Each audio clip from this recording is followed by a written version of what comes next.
ముఖ్యమంత్రి గారు మాట్లాడే ముందు సార్ రెండు విషయాలు చెప్పాలనుకున్నాను సార్. గతంలో ఉమ్మడి రాష్ట్రంలో మీరు ముఖ్యమంత్రిగా ఉన్నప్పుడు నేను అటవీ శాఖ మంత్రిగా పనిచేసిన సంగతి మీకు గుర్తుంది. అప్పుడు మీరు ఒక కార్యక్రమం చేపట్టారు, అందరికీ సంతోషకర కార్యక్రమం అది గుర్తు చేయాలని మీ సమావేశం మీకు తెలియజేస్తున్నాను. ఆ రోజుల్లో మీరు గ్రీన్ కార్ప్స్ అని చెప్పి ఒక కార్యక్రమం పెట్టారు సార్. ఇప్పుడు పవన్ కళ్యాణ్ గారు ఆ శాఖలో మంత్రిగా ఉన్నారు, అటవీ శాఖ మంత్రిగా ఉన్నారు. అప్పుడు అటవీ శాఖ ద్వారా కార్యక్రమం చేసాం సార్. అప్పుడు ఉమ్మడి రాష్ట్రంలో సార్ ఉప ముఖ్యమంత్రి గారు 5 లక్షల మంది పిల్లలని సార్ తయారు చేశారు. హై స్కూల్స్ నుంచి జూనియర్ కాలేజ్ నుంచి. విద్యాశాఖ మంత్రి గారు కూడా ఇక్కడ ఉన్నారు సార్, మీరు కూడా వినాలి సార్. 5 లక్షల మంది కుర్రవాళ్ళని పిల్లలు తయారు చేసి గ్రీన్ కార్ప్ అని పేరు పెట్టాం సార్. ఆఫీసులో కూర్చొని ఒక పిలిపిస్తే 5 లక్షల మంది ఒకే రోజు 5 లక్షల మొక్కలు ప్లాంటేషన్ చేసేస్తారు. అటువంటి కార్యక్రమం అనకూడదు, నోరు జరుగుతుంది నాకు. ఈ ప్రభుత్వం వచ్చిన తర్వాత కనుమరుగైపోయింది సార్. మళ్ళీ ఒకసారి విద్యాశాఖ మంత్రి గారు మీరు ముఖ్యమంత్రి గారు ఆలోచన చేసి ఆ కార్యక్రమం పెట్టండి సార్. చిన్నపిల్లలు 10th క్లాస్ ఇంటర్మీడియట్ పిల్లలు మొక్కలు నాటే కార్యక్రమాల్లో పర్యావరణం మీద అవగాహన వచ్చే కార్యక్రమం మంచి కార్యక్రమం సార్. దాన్ని మళ్ళీ రివైజ్ చేస్తే బాగుంటుందని చెప్పి నా ఆలోచన సార్.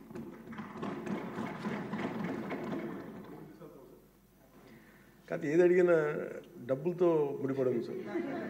నా భయం ఏంటంటే గతంలో ఒక సినిమా ఉంది సార్, జల్సా అని. దాంట్లో హీరో పాత్రధారి ఫ్రెండ్స్ ఎవరు వచ్చినా డబ్బులు అడిగితే ఆ వార్డ్రోబ్ ఉంది, ఆ వార్డ్రోబ్లో చొక్కా ఉంటుంది, ఆ చొక్కాలో డబ్బులు అడిగి తెచ్చుకోండి. సో ప్రతిసారి వెళ్ళను, ఒక్కో ఫ్రెండ్ అడిగితే డబ్బులు కట్టి అక్కడ తెచ్చుకోండి. ఒకసారి ఉంగరం తీసుకుని ఇంకా తీసుకుంటూ ఉంటారు. 3 సార్లు అయిపోయి 5వ సారి కూడా వచ్చిన తర్వాత అసలు ఎవరైతే చొక్కా పోయి అతను బయటకు వస్తాడు. ఏముంది ఆ చొక్కా దాంట్లో బొక్క తప్ప ఏముంది దాంట్లో. మాకు ఇబ్బంది ఏముందండి అధ్యక్ష, ఇది మేము ఏదన్నా అడుగుదామంటే వీళ్ళు ఖజానాన్ని లూటీ చేసి వెళ్ళిపోయారు అధ్యక్ష. వాళ్ళు ఎందుకు ఫేస్ చేయలేకపోతున్నారంటే మన మీద కోపం కాదు, మనల్ని ఫేస్ చేయలేక, మన ద్వారా ప్రజల్ని ఫేస్ చేయలేక. సో మాకు ఉన్న నమ్మకం ఏంటంటే గతంలో కూడా మీరు తీసుకొచ్చింది గౌరవ ముఖ్యమంత్రి చెప్పారు అధ్యక్ష, హరితవనం అది మేము తిరిగి రివైవ్ చేస్తాం అధ్యక్ష. ఈసారి ఒక యూనిక్ సొల్యూషన్తో పట్టుకుంటాం. మనకి మొక్కలకు కానీ వీటికి దేనికి సంబంధించిన సరే మన ముఖ్యమంత్రి మీరు కంప్లీట్ సొల్యూషన్స్ అండి. మీరు ఏమనుకున్నారని చెప్పి మీరు గౌరవ అధ్యక్షులు గారు చెప్పింది దీన్ని ఖచ్చితంగా ముందుకు తీసుకెళ్తాం అధ్యక్ష. దీన్ని నాకు భయం ఏంటంటే కొత్త ప్రపోజల్ తీసుకెళ్తే మీరు ఎకనామిక్ సొల్యూషన్ కూడా ఒక ఫైనాన్షియల్ వేఅవుట్ కూడా పట్టుకొచ్చి నాకు చెప్పండి తప్ప మొత్తం కూర్చొని నా మీద డమ్ చేయకనే ఉంది. అందువల్ల మీరు చెప్పింది మేము ఎట్లా దాన్ని ముందుకు తీసుకెళ్ళాలని మేము ఆలోచించి వారి దృష్టికి తీసుకెళ్ళి ఇది ఖచ్చితంగా దాన్ని ముందుకు తీసుకెళ్తాం అధ్యక్ష. మీరు చెప్పిన ఒక 10 times ఎక్కువ చేస్తాం అధ్యక్ష. మీరు 500 మేము 50 లక్షలు చేస్తాం అధ్యక్ష. అది ఏదో నాటేసి వెళ్ళిపోవడం కాదు అధ్యక్ష, దాన్ని తిరిగి తీసుకొచ్చి. ఎందుకంటే మాకు ముఖ్యమంత్రి గారు మాకు చాలా క్లియర్ కట్ ఇది ఇచ్చారు అధ్యక్ష, 50% గ్రీన్ కవర్ కావాలనేది. మనం వెళ్ళే లోపు మనకి నెక్స్ట్ ఎన్నికలు వచ్చే లోపు మేము దాన్ని ఖచ్చితంగా దాన్ని పూర్తి చేస్తాం అధ్యక్ష. This our commitment. రెండో విషయం సార్, ఇది విద్యాశాఖ మంత్రి గారు ప్రతి స్కూల్లో సార్ మనం చిన్నప్పుడు ఎన్సిసి, రెడ్ క్రాస్ 2 ఉండేది. ఎన్సిసి, రెడ్ క్రాస్ హై స్కూల్లో కానీ ఇంటర్మీడియట్లో కానీ. ఇప్పుడు అవి లేవు సార్. మళ్ళీ స్టార్ట్ చేస్తే వాళ్ళందరికీ ఒక ట్రైనింగ్ ఇచ్చి కమిట్మెంట్ వస్తుంది సార్. గవర్నమెంట్ ఆఫ్ ఇండియా ఇవ్వాలి అధ్యక్ష. ఇది మీరు చెప్పింది మంచి సూచన సలహా అధ్యక్ష. ఇది కేంద్ర ప్రభుత్వంలో రాజ్నాథ్ సింగ్ గారిని కూడా మొన్న ఢిల్లీకి వెళ్ళినప్పుడు కలిశాను. మనకి డైరెక్టరేట్ ఇవ్వమని నేను కోరాను అధ్యక్ష. ఆయన అనుకూలంగా స్పందించారు. ప్రతి పాఠశాలలో కూడా ఎన్సీసీ తీసుకురావాలని లక్ష్యంతో పనిచేస్తున్నాం అధ్యక్ష. మీరు రాబోయే రోజుల్లో మార్పు అనేది మీరు గమనిస్తారు అధ్యక్ష. చాలా కమిట్మెంట్తో తీసుకుని, ఎందుకంటే గౌరవ ముఖ్యమంత్రి గారితో అదేవిధంగా పవన్తో కూడా చాలాసార్లు మేము డిస్కస్ చేశాను. స్పోర్ట్స్ ఒక పక్కన, ఎన్సీసీ ఒక పక్కన చేయాలని చెప్పారు అధ్యక్ష. విల్ టేక్ ఇట్ అధ్యక్ష. Thank you sir. నేను రెడ్ క్లాస్లో నేను పని చేశాను సార్ 10th క్లాస్లో. సార్. అంటే అది చాలా బాగా మంచి కార్యక్రమం సార్. మళ్ళీ రివైజ్ చేయాలి. ఏం చేస్తాను. రైట్ థ్యాంక్ యూ అధ్యక్ష. సార్, ఇప్పుడు ధన్యవాద తీర్మానంపై జరిగిన చర్చకు ఇప్పుడు ముఖ్యమంత్రి గారు జవాబు చెప్పవలసిందిగా కోరుతున్నాను.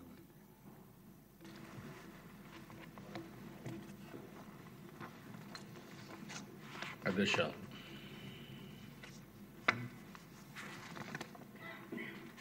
నిన్నటి నుంచి మనం బడ్జెట్ సమావేశాలు ప్రారంభించుకున్నాం. కూటమి ప్రభుత్వం వచ్చిన తర్వాత, ఎన్డీఏ ప్రభుత్వం వచ్చిన తర్వాత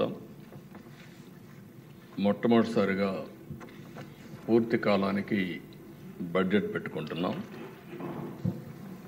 అదే సమయంలో నిన్నే గవర్నర్స్ అడ్రస్, రాష్ట్రంలో జరిగే విధానాలన్నీ, ప్రభుత్వ విధానాలన్నీ చెప్పడం కోసం ఆయన స్పీచ్లో చాలా స్పష్టంగా కవర్ చేశారు. ఎన్ని ఇబ్బందులున్నా 8 నెలల్లో ఈ ప్రభుత్వం ఏ విధంగా పనిచేసిన విషయాలు కూడా వారు చెప్పారు. పాలసీలు కానీ, తీసుకున్న నిర్ణయాలు కానీ, అభివృద్ధి కార్యక్రమాలన్నీ చెప్పారు. అదే సమయంలో మళ్ళీ ఒకసారి చూస్తే ఇప్పుడే మా మిత్రుడు పవన్ కళ్యాణ్ గారు చెప్పారు,